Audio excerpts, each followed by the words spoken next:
नमस्कार विद्यार्थी मित्रों, हम पढ़ेंगे इसमें वाक्य के भेद।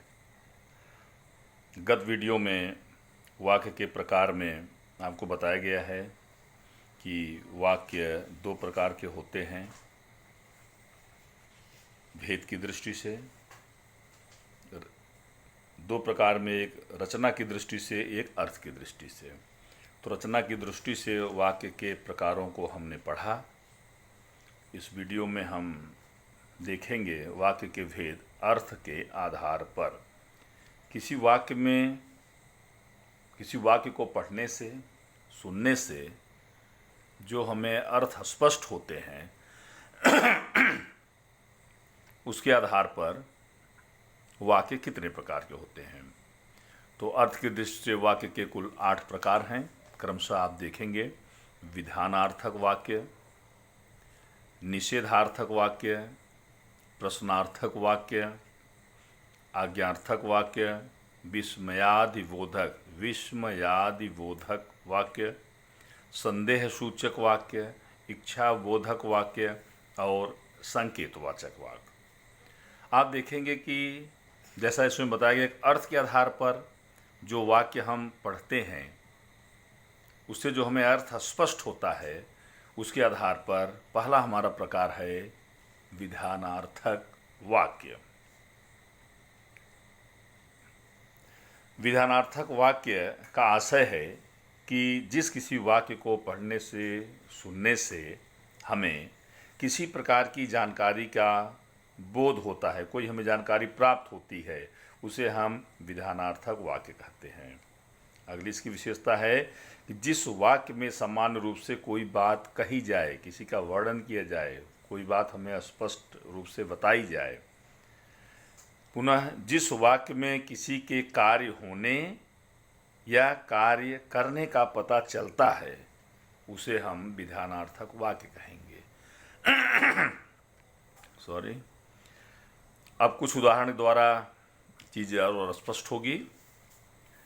जैसे भारत एक देश है, ये जानकारी हमें दी गई है देश की। कौन से देश की? भारत की।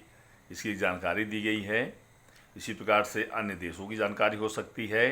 एक विधान किया गया है, एक जानकारी प्राप्त हुई, इसलिए विधानार्थक वाक्य है। किसी के विषय में बताया जाए, किसी के परिणाम आदि का बोध हो, उसे भी विधानार्थक वाक्य कहते हैं। जैसे आलसी लोग असफल होते हैं। असफल कौन होता है? जो आलसी होता है। इनके संदर्भ में बातें कही गई है। राम के पिता का नाम दशरथ है। राम के पिता का नाम क्या है? दशरथ है। प्रकार से यहाँ पर उत्तर हमें प्राप्त हो रहा है, विधान किया गया है। गंगा एक पवित्र नदी है, इसके विषय में बताया गया है, उसकी विशेषता बताई गई है, उसके विशेषण को बताया गया है। सोहन परिश्रमी बालक है। सोहन के संदर्भ में बताया गया है। अर्थात जिस वाक्य में हमें किसी प्रकार की जानकारी मिलती, उसे हम विधानार्थक वाक्य कहते हैं। दूसरा वाक्य हम देखेंगे निषेधार्थक वाक्य। निषेधार्थक वाक्य में जिस वाक्य से कार्य न होने का बोध हो, उस प्रकार का भाव प्रकट हो, उसे हम निषेधार्थक वाक्य कहते हैं। और यदि आप स्पष्ट करना चाहेंगे तो जहाँ पर कार्य का निषेध किया जाए, निषेध करना अर्थात मना करना, उसे हम निषेधार्थक वाक्य कहते हैं। कुछ महत्वपूर्ण उदाहरण आप देखेंगे। जैसे तुमने गाना नहीं गाया, नहीं, न आदि का जहाँ पर वर्णन किया जाए, तो नहीं गाया तो यहाँ पर निषेधार्थक वाक्य है, इसकी हम पहचान कर लेंगे। यहाँ पर निषेध किया गया है। कोई प्रश्न पूछता है तो आपने बोला मैंने पानी नहीं पिया, नहीं पिया, इसका निषेध किया गया है।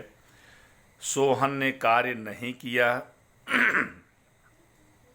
आप देखेंगे कि यहाँ पर जहाँ पर कार्य न करने का बोध हो, हर जगह इस प्रकार के शब्द आपको मिल रहे हैं। मैं विद्यालय नहीं जाऊँगा, निषेध किया गया है, जाने का, क्रिया का निषेध है। आप बैठे रहो, उठो मत, मत भी निषेध। तो इस प्रकार से जहाँ पर किसी वाक्य में हमें पढ़ने से कार्य न होने का भाव प्रकट हो, उसे हम निषेधार्थक वाक्य कहते हैं। अगला हम तीसरा देखेंगे। यहाँ पर तीसरा है प्रश्नार्थक वाक्य। जैसे कि इसके अर्थ से ये स्पष्ट है कि जहाँ पर किसी तरह का प्रश्न करने का बोध होता है, प्रश्न किया जाए, जानकारी हमें इस प्रकार की प्राप्त हो, उसे हम निषेधार्थक वाक्य कहते हैं। विद्यार्थी मित्रों, इसमें ध्यान देने की ज़रूरत है। इस प्रकार के प्रश्न जैसे कहाँ, कब, कैसे, किसने, कौन, किसका, किस लिए, कब तक, तरह के इस तरह से वाक्य बनते हैं, अर्थात जहाँ पर प्रश्न पूछे जाने का बोध होता है। जैसे अशोक कहाँ के राजा थे, और सबसे बड़ी पहचान है कि इसको पहचानने के लिए आपने चिन्हों में पढ़ा है। जो हम विराम चिन्ह पढ़े थे, तो विराम चिन्ह में हमने कई चिन्ह पढ़े थे, उसमें है प्रश्नवाचक एक चिन्ह था। तो मुख्यतः इस प्रकार के जहाँ पर वाक्य आएंगे वहाँ पर प्रश्नवाचक चिन्ह होगा, तो उससे भी आप स्पष्ट समझ सकते हो कि यह प्रश्नार्थक वाक्य है। ये तो पहचान आप इससे भी कर सकते हो। दूसरी पहचान, उस वाक्य को पढ़ने से प्रश्न पूछे जाने का बोध हो तो भी हम पहचान कर सकते हैं। जैसे अशोक कहाँ के राजा थे, तो प्रश्न किया गया है। तुम स्कूल कब जाओगे, यहाँ पर भी प्रश्न है, कब जाओगे। क्या आपने श्याम को देखा, मेरी पुस्तक कहाँ गई, यहाँ क्या हो रहा है। तो आप देख रहे हैं कि क्या हो रहा है, कहाँ गई, क्या, कब या कहाँ। तो इस प्रकार के कहाँ, कब, कैसे, किसे, कौन, किसका, किसने, किस लिए, कब तक, इस तरह से प्रश्न यहाँ पर पूछे जाते हैं, तो इसे हम प्रश्नार्थक वाक्य कहते हैं। इसी क्रम में हम चौथा देखेंगे। चौथा हमारा है आज्ञार्थक वाक्य। जैसे कि आपको बताया गया है, और यहाँ पर जो सबसे महत्वपूर्ण बात है वह है कि ये जो वाक्य हम पढ़ रहे हैं, ये वाक्य अर्थ की दृष्टि से है। इसका अर्थ क्या होता है, उसी के आधार पर इसका नाम रखा गया आज्ञार्थक वाक्य। वह वाक्य है जिसमें किसी के द्वारा किसी प्रकार की आज्ञा दी जाती है, या हम निवेदन करते हैं। निवेदन भी एक प्रकार से आज्ञा ही है, या हम प्रार्थना करते हैं। इसमें, इस वाक्य में, जैसे उपदेश के संदर्भ में, आज्ञा के विषय में आदेश है, अनुरोध में से निवेदन है, आदि ऐसे भाव प्रकट होते हैं। तो कुछ इसके आप उदाहरण देखेंगे। ईश्वर जो करता है अच्छा ही करता है। तो यहाँ पर देखिए, ये प्रकार का उपदेशात्मक, जो उपदेश वाली बात या कोई जानकारी आपको दी गई है। दरवाज़ा बंद करो, दरवाज़ा बंद करो, एक प्रकार का आज्ञा दिया गया है, आदेश दिया गया है। कृपया बैठ जाएं, ये भी आदेश ही है, लेकिन निवेदन करके आदेशित किया गया है, कृपया बैठ जाएं, तो आज्ञार्थक वाक्य हुआ। तुम घर जा सकते हो, यहाँ पर भी एक प्रकार की अनुमति मिली है, आज्ञा दिया गया है। शांत रहो, आज्ञा दी गई है। तो जिस किसी वाक्य में किसी बात को बताए जाने का बोध हो, उपदेश जैसी बात हो, या आज्ञा, आदेश, अनुरोध, निवेदन आदि का भाव प्रकट होता है, उसे हम आज्ञार्थक वाक्य कहते हैं। इसी क्रम में हमारा पांचवा है विस्मयादि बोधक वाक्य। जैसे कि इसके अर्थ से ही स्पष्ट है, और हम पढ़ भी रहे हैं अर्थ की दृष्टि से वाक्य के प्रकार में, जिस वाक्य में किसी प्रकार की हमें एक गहरी अनुभूति प्राप्त होती है, एक गहरी हमें जानकारी प्राप्त होती है, और उस जानकारी में हमें जैसे प्रसन्नता का बोध हो, घोर दुख का बोध हो, शोक का बोध हो, क्रोध हो, विस्मय हो, आश्चर्य हो आदि व्यक्त होता है, उसे हम विस्मयादि बोधक वाक्य कहते हैं।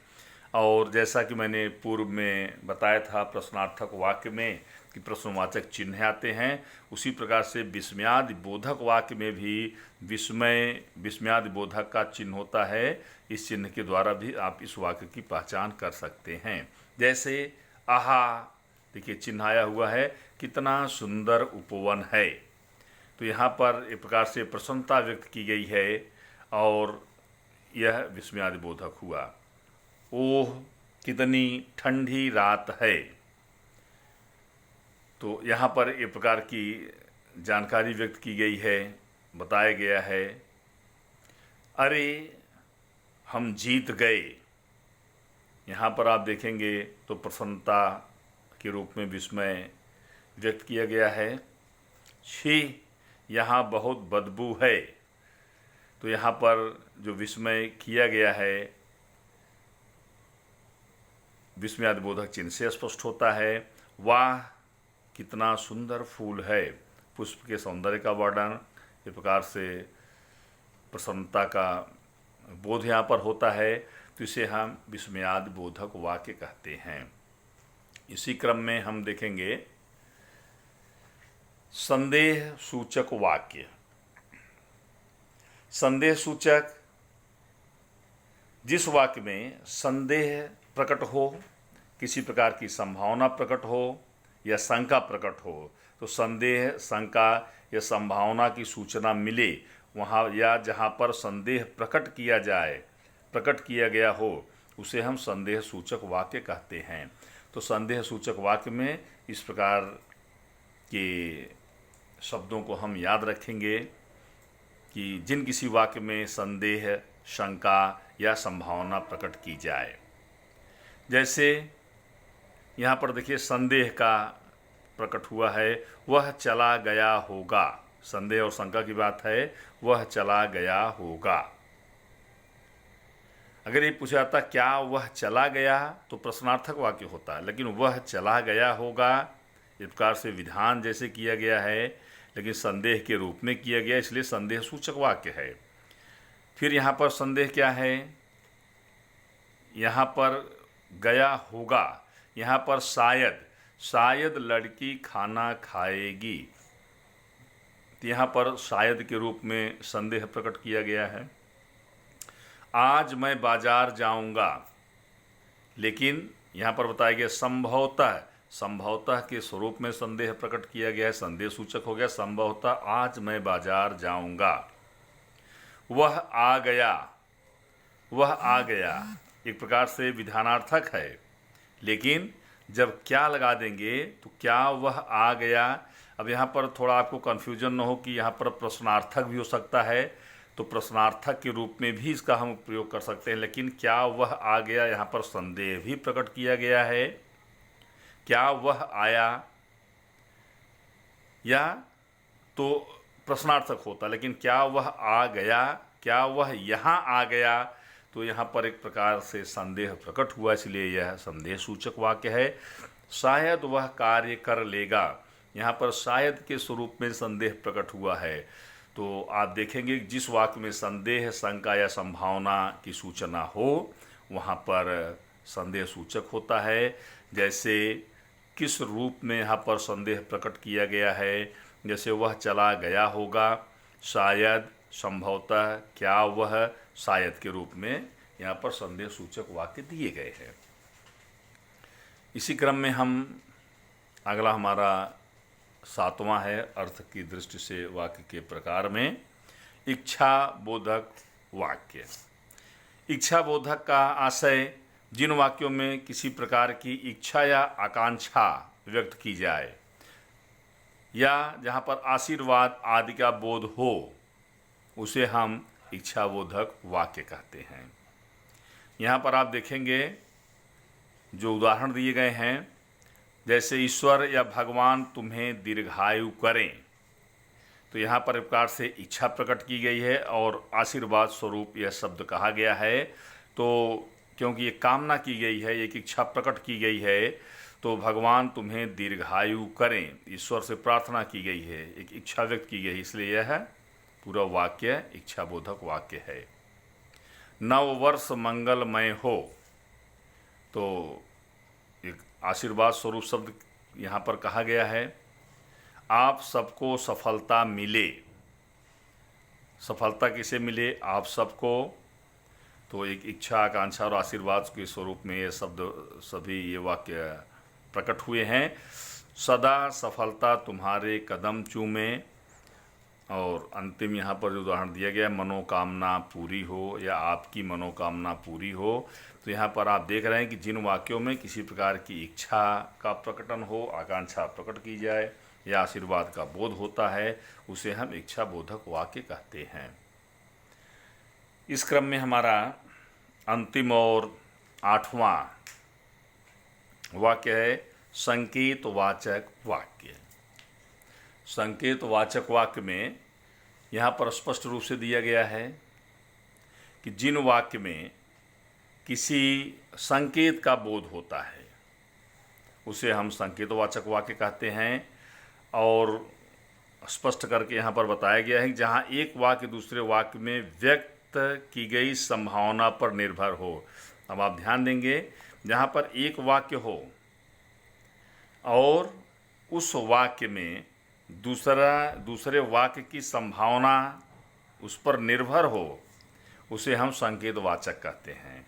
जैसे मेरा घर उधर है, तो मेरा घर उधर है, ये दोनों एक दूसरे के परस्पर पूरक हैं, एक दूसरे के लिए संकेत करते हैं। एक वाक्य दूसरे वाक्य में व्यक्त की गई संभावना पर निर्भर है। जैसे एक वाक्य हो गया मेरा घर फिर उधर है, तो इसलिए संकेतवाचक वाक्य हुआ। वह इधर रहता है, वह कहाँ रहता है, फिर यहाँ पर बताया गया है कि इधर रहता है। एक वाक्य दूसरे वाक्य पर निर्भर है। यहाँ पर संकेतवाचक, यहाँ पर संकेत एक सूचना जैसी दी गई है, किसी संकेत या सूचना की जानकारी दी गई है। यदि तुमने मेहनत की होती तो तुम सफल हो जाते। यदि तुमने मेहनत की होती, तो एक वाक्य यहाँ पर देखिए, ये दूसरा वाक्य उस पर निर्भर है, तुम सफल हो जाते, तो एक दूसरे वाक्य पर संभावना जो व्यक्त की गई है, इसलिए संकेतवाचक वाक्य है।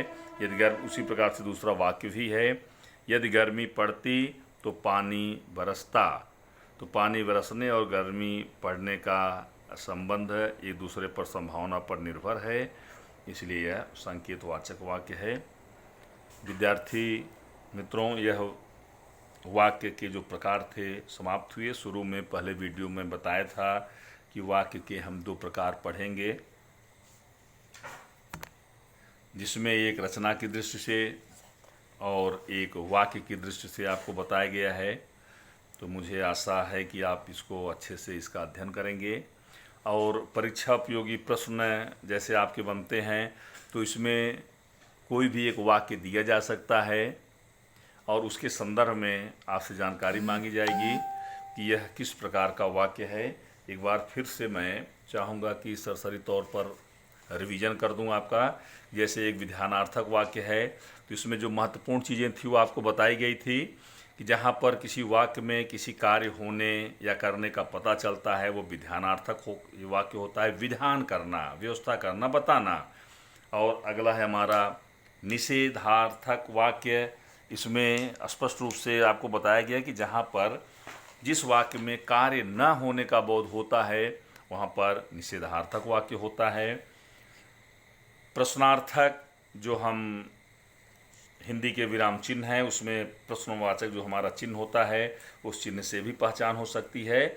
जहाँ पर किसी वाक्य में किसी वाक्य में प्रश्न पूछे जाने का बोध होता है, प्रश्नार्थक वाक्य होता है।